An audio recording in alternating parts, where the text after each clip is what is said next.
Lanka, with Parliament reconvening today for the first time since a new president was elected.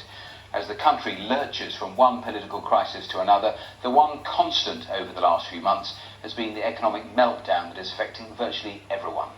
With no fuel and no money to buy food, there aren't many places to go for hungry Sri Lankans. Well, one group, though, the Voice for the Voiceless, has set up community kitchens to try to help. Well, these are some of the voices of those contributing and benefiting from that work. We can't imagine how desperate some people are. They are crying and come here asking for food, saying they are very hungry. They ask if they can have at least a small portion of food because they are so hungry.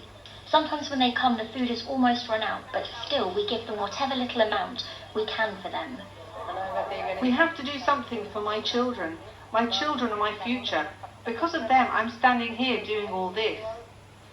Well, let's talk now to Moses Akash de Silva, who is the National Director of Voice for the Voiceless charity that runs those community kitchens. Welcome here to the programme. Start by telling me why you started doing this. What actually prompted you in the first place?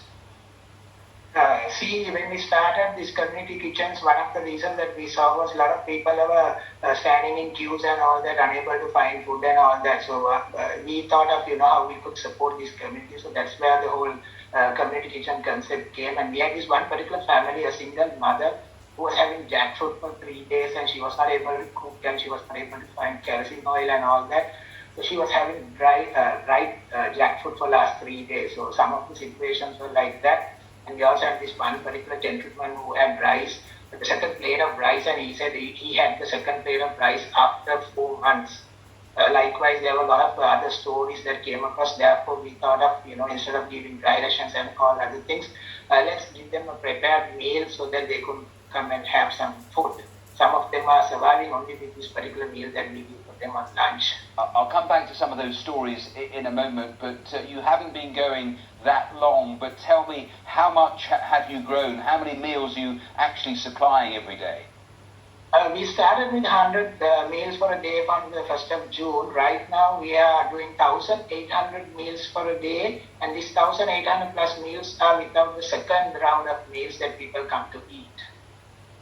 And tell me then some more of those stories of the people who you're seeing, where they're coming from, how tough things actually are for them. One of the families that came to us are coming all the way from 5 kilometers away, pushing their mother who is on a wheelchair with urine pipes and all that, and with 2 differently able special children. So they come pushing their wheelchair for 5 kilometers just to have this lunch and go, because of the situation they are not able to buy food or to find any sort of income. Also, we had this particular mother who, when we were trying to grow the burnt rice and all that, she saw that and said that this is like gold for me. I have seen rice for 3 days. So can I take this for dinner? And another gentleman who came to our community kitchen, when we were serving chicken, he said, I haven't seen chicken for last 3 months. That is how desperate people are right now with food and all that. I've got a map that I'm going to put on the screen of all the different places in the country that you're actually helping people in terms of the food and how you're funding it, how you're making all of this happen. How are you actually doing it? So the community kitchen concept is a 100% donor-driven project where a lot of Sri Lankans, people who are overseas, are supporting us for the cost of the meal, and also a lot of corporates in the country have come up with donating dry rations and all that. So the 1,800 meals that we serve are 100% volunteers based and donor-based project, because this was not a project that we initiated long time back. This is primarily due to the crisis that we are going through right now. So most of the 98% of our project is run by volunteers, and also with the donations that we get across from the people from the world. And you were just describing it, how tough getting through every day actually is. Now, at the same time, the political crisis just lurches from one thing to another. But what do you make of that when you're dealing with the realities? One of the slogans that we use is for us is Better Sri Lanka with Better Sri Lankans, where we are encouraging people to become better. Right now, I don't see the light at the end of the tunnel, because we are sinking to the bottom of the sea with all the political crises and all. It's the people who are suffering. Unfortunately, the leadership and the people in the country are trying to secure their positions instead of trying to help. So right now we don't see end of the tunnel, light at the end of the tunnel. So we are struggling, and we could see the number of people who are coming has significantly increased, and also the need of support has significantly increased.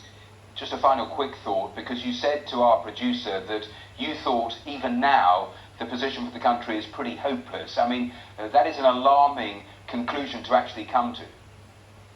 Yes, I mean, look at the whole situation. We see people still at the queues, people still at waiting for kerosene oil, people still waiting for fuel and all that. Even for now, today, I have to walk from my home to the community kitchen because we don't have fuel. So we don't see any light at the end of the tunnel. Right now we are still in the same position we were a few months back. So I don't see any sort of a change right now, but hoping so that the country will become a better place in near future with this current change of positions and all that. Moses, it is great work that you're doing. Thank you so much for taking time to speak to us here on BBC News. Thank you. Thank you.